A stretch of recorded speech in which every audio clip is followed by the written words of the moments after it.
Hey there, and welcome back to the Integrated Leader Podcast. We are on day 4 of our series on emotional intelligence and personal growth. And today I want to ask you a simple question. Are you really emotionally drained, or are you just tired of making too many decisions?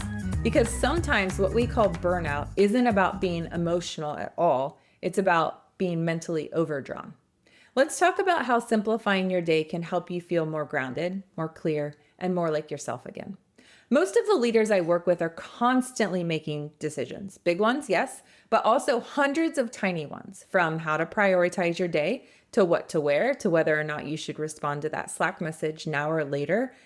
And for those of you who manage others, multiply that decision load by every person who needs something from you, every hand raised, every moment of input, every mental tab you've got open.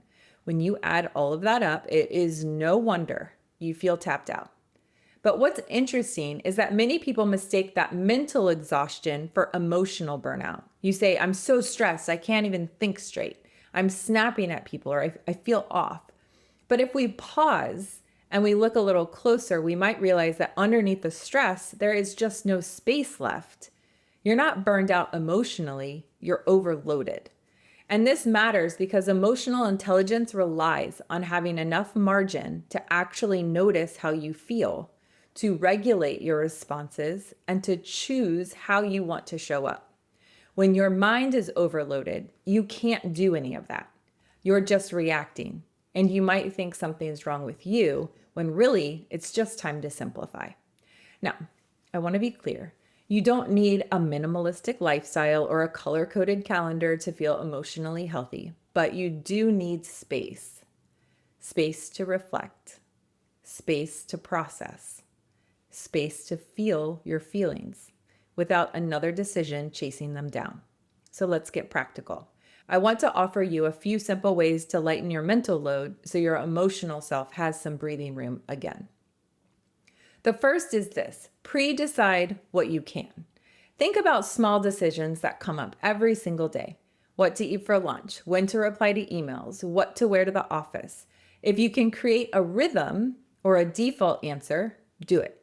Maybe you eat the same lunch on Mondays. Maybe Tuesdays are meeting free. Maybe your workout clothes are always laid out the night before. These small pre-decisions clear space, and that space adds up.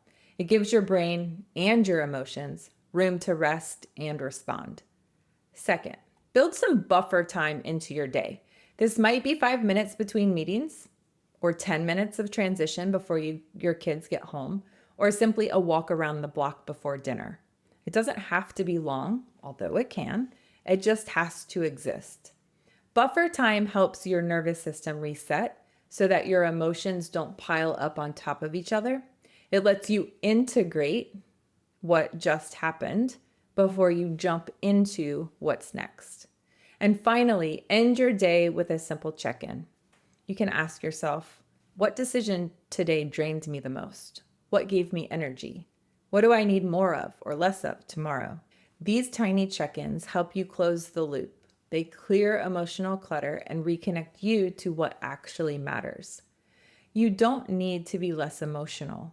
You need to have enough space to feel. So here's your challenge for today. Pick one small decision that drains you regularly and make a plan to pre-decide it.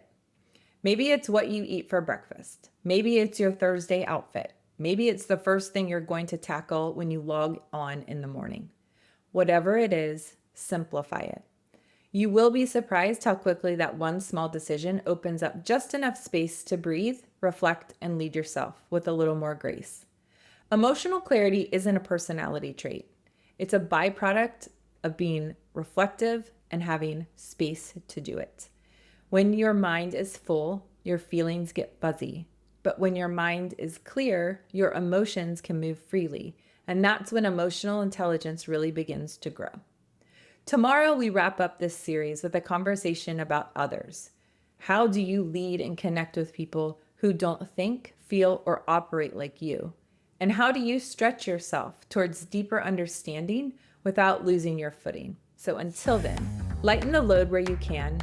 You are not weak for needing space. You're actually wise for making it. I'll see you tomorrow on the Integrated Leader Podcast.